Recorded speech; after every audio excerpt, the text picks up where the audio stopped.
আসসালামু আলাইকুম রহমতুল্লাহ। সুপ্রিয় শিক্ষার্থীবৃন্দ, আশা করি তোমরা সবাই ভালো আছো। এই ভিডিওটা তৈরি করছি ষষ্ঠ শ্রেণীর শিক্ষার্থীদের জন্য। 2024 সালে ষষ্ঠ শ্রেণীর বার্ষিক পরীক্ষার বিজ্ঞান নমুনা প্রশ্নপত্রের সমাধান নিয়ে আজকের ভিডিওতে আলোচনা করব। আমাদের আজকে আলোচনার বিষয়বস্তু দৃশ্যপট নির্ভর রচনামূলক প্রশ্নের উত্তর। শিক্ষার্থীরা, তোমরা যারা এখনও অন্যান্য বিষয়ের ভিডিওগুলো দেখোনি তারা আমাদের চ্যানেলের প্লেলিস্ট অপশন থেকে ঘুরে আসতে পারো, সেখানে তোমরা প্রত্যেকটা বিষয়ের ভিডিওগুলো পেয়ে যাচ্ছ। ঠিক আছে, আমরা আজকে এখানে যে 5টা প্রশ্ন আছে এগুলো সমাধান দেখব। আমাদের প্রথম প্রশ্নে রয়েছে যে নাজ গ্রীষ্মের ছুটিতে নানুবাড়ি দিনাজপুরে বেড়াতে গেল। নানুবাড়ির বিভিন্ন গাছ থেকে ফল পাড়ার সময় নাজ গাছের ডালে একটি অপরিচিত পাখি দেখতে পেল। তো নানু নাজকে বলল যে কিছু পাখি এখানে দেখা যেত আগে, যেগুলো এখন দেখা যায় না, এগুলো এখন বিলুপ্ত, আর কিছু পাখি একেবারেই কম দেখা যায়। তো ক নাম্বার প্রশ্নে বলা হয়েছে যে নাজের নানুর না দেখতে পাওয়া পাখিগুলোর বিলুপ্তির কারণগুলো ব্যাখ্যা করো। ঠিক আছে, তো নাজের নানুর অনেক পাখি না দেখতে পাওয়ার কারণ হচ্ছে পাখির বিলুপ্তি। নানাবিধ কারণে বিভিন্ন প্রজাতির পাখি আজ বিলুপ্তির পথে। তার অন্যতম সবচেয়ে বড় কারণ মানুষের কার্যকলাপ। পাখি বিলুপ্তির শীর্ষ মানব সংশ্লিষ্ট কারণগুলো হচ্ছে বর্ধিত জনসংখ্যা, পাখির আবাসস্থল ধ্বংস, বাসস্থান, বৃক্ষ নিধন, প্রাণী এবং একক ফসলের কৃষিক্ষেত্র এবং আক্রমণাত্মক উদ্ভিদ রোপণের মাধ্যমে, পাখি বাঁচার, ডিম সংগ্রহ, দূষণ এবং জলবায়ু পরিবর্তন ও বৈশ্বিক উষ্ণায়ন। ক্রমবর্ধমান জনসংখ্যার কারণে মানুষ এমন সব স্থানে আবাস গড়ে তুলছে যা একসময় বনাঞ্চল বা খালবিল ছিল। এটি পাখি বিলুপ্তির ক্ষেত্রে বড় ভূমিকা রাখছে। এছাড়াও শিকারীদের কবলে পড়ে এসব পাখি বাংলাদেশ থেকে হারিয়ে গেছে।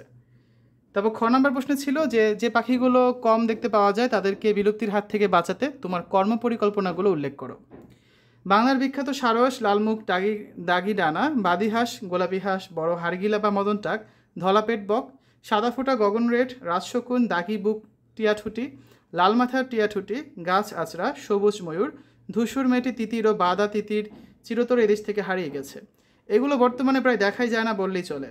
আমাদের দেশে এই মুহূর্তে 41 প্রজাতির 301 আবাসিক প্রজাতির মধ্যে পাখি হুমকিতে রয়েছে। তার মধ্যে 19টি বিপন্ন, 18টি বিপন্নপ্রায় ও 4টি বিপদসীমায় রয়েছে।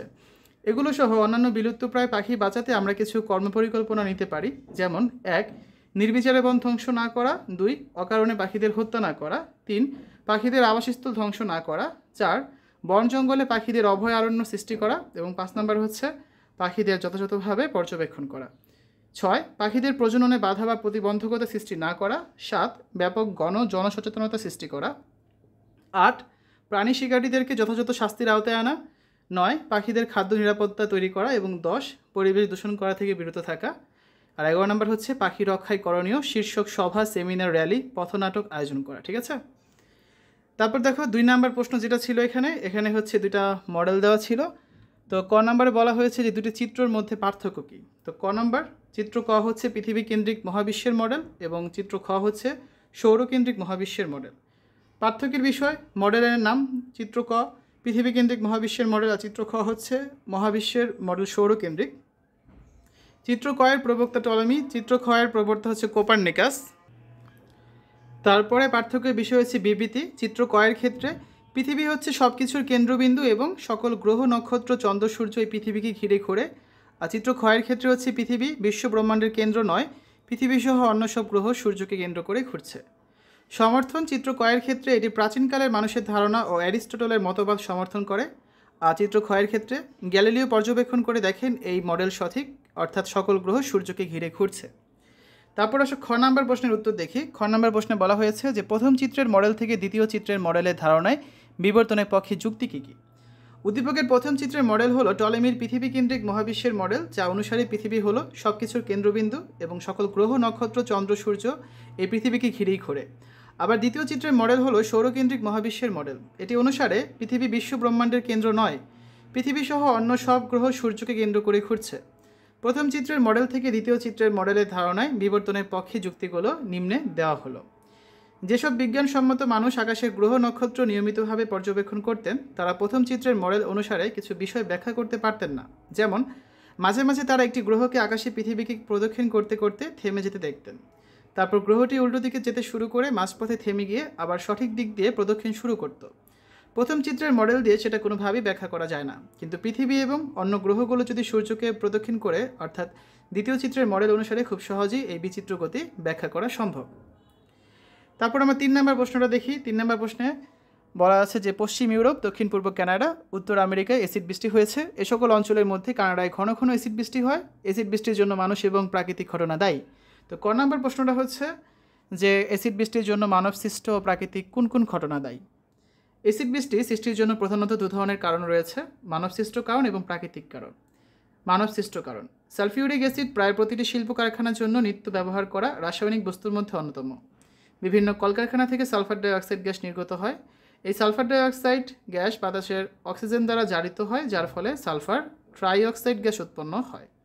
আবার যানবাহন থেকে নাইট্রোজেন ডাইঅক্সাইড গ্যাস নির্গত হয়। তাছাড়া মানুষের দ্বারা জ্বালানি পোড়ানো ও তাদের শ্বসন প্রক্রিয়া, শ্বাস প্রশ্বাস থেকে বায়ুমণ্ডলের কার্বন ডাইঅক্সাইড গ্যাস নির্গত হয়ে থাকে। এগুলো বৃষ্টির পানির সাথে মিশে অ্যাসিড বৃষ্টি ঘটায়। 2 নম্বর আছে প্রাকৃতিক কারণ। প্রাকৃতিক কারণের মধ্যে বজ্রপাত অন্যতম। বজ্রপাতের ফলে উচ্চ তাপমাত্রায় বাতাসে নাইট্রোজেন ডাইঅক্সাইড গ্যাস উৎপন্ন হয়। আগ্নেয়গিরির অগ্নুৎপাতের ফলে খনিস্থ সালফার পুড়ে সালফার ডাইঅক্সাইড গ্যাস বায়ুমণ্ডলে মুক্ত হয়। এছাড়া গ্রীষ্মের শুষ্কতার জন্য দাবানলের কারণে বনাঞ্চলে অগ্নুৎপাতের কারণে বিপুল পরিমাণে কার্বন ডাইঅক্সাইড বায়ুমণ্ডলে চলে আসে। যে অঞ্চলের বায়ুস্তরে এইসব গ্যাসের আধিক্য বেশি, সেই এলাকায় মেঘ থেকে বৃষ্টির পানি নেমে আসার সময় বায়ুস্তর ভেদ করে নেমে আসে, তখন রাসায়নিক বিক্রিয়া ঘটে। তো এইসব গ্যাসের সাথে বৃষ্টির পানি মিশিয়ে তৈরি করে লৌহ অ্যাসিড, এবং তা পৃথিবীতে নেমে আসে অ্যাসিড বৃষ্টির মাধ্যমে। খ নম্বরটা প্রশ্নে বলা হয়েছে যে বাংলাদেশে অ্যাসিড বৃষ্টির সম্ভাবনা থাকলে সেটি প্রতিরোধে কী পরামর্শ তুমি দিতে চাও, বর্ণনা করো।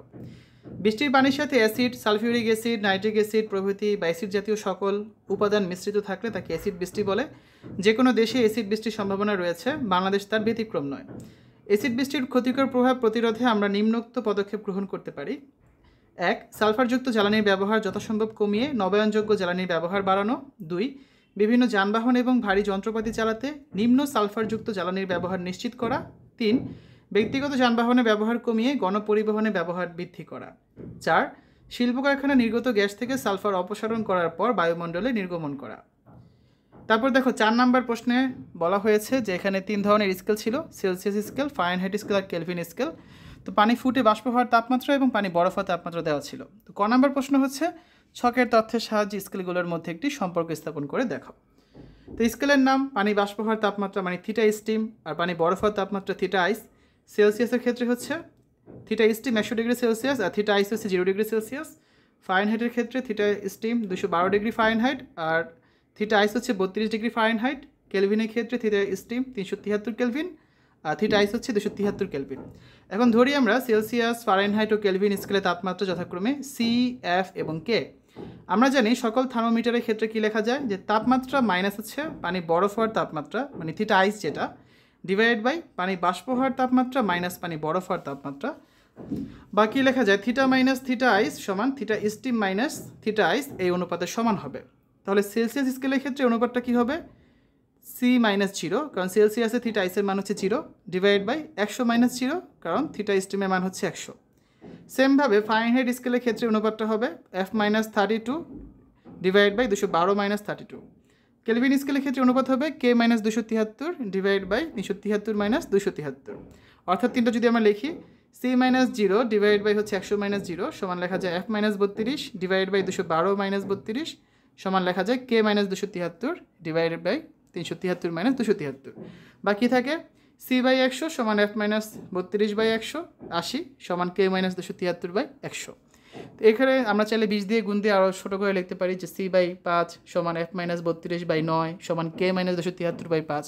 তো এটাই হচ্ছে সেলসিয়াস, ফারেনহাইট এবং কেলভিন স্কেলের মধ্যে সম্পর্ক। খ নম্বর প্রশ্নে বলা হয়েছে যে আমাদের শরীরের স্বাভাবিক তাপমাত্রাকে ফারেনহাইট এবং কেলভিন স্কেলে প্রকাশ করে দেখো, ঠিক আছে। তো ক থেকে আমরা পাই যে সেলসিয়াস, ফারেনহাইট ও কেলভিন স্কেলের সম্পর্ক হচ্ছে সি বাই 100 সমান এফ মাইনাস 32 বাই 180 সমান কে মাইনাস 273 বাই 100। তো আমাদের শরীরের স্বাভাবিক তাপমাত্রা সেলসিয়াস স্কেলে হয় কত, সি সমান 37 ডিগ্রি সেলসিয়াস।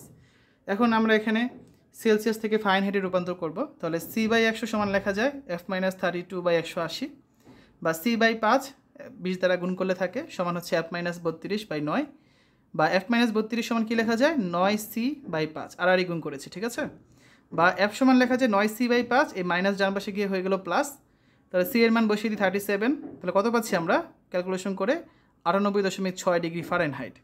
আবার ফারেনহাইট স্কেলের শরীরে স্বাভাবিক তাপমাত্রা আমরা পেলাম 98.6 ডিগ্রি ফারেনহাইট। এখন হচ্ছে আমরা কেলভিনে প্রকাশ করব, তাহলে c/100 সমান লেখা যায় k - 273 বাই হচ্ছে 100, বা দেখো 100 কাটা যায়, কি থাকে c সমান k - 273 বা k সমান হচ্ছে c + 273, এই মাইনাসটা বাম পাশে গিয়ে প্লাস হয়ে গেল, বা 37 + 273 c এর মান বসিয়ে দিলাম, তাহলে 310 কেলভিন আমরা পাচ্ছি।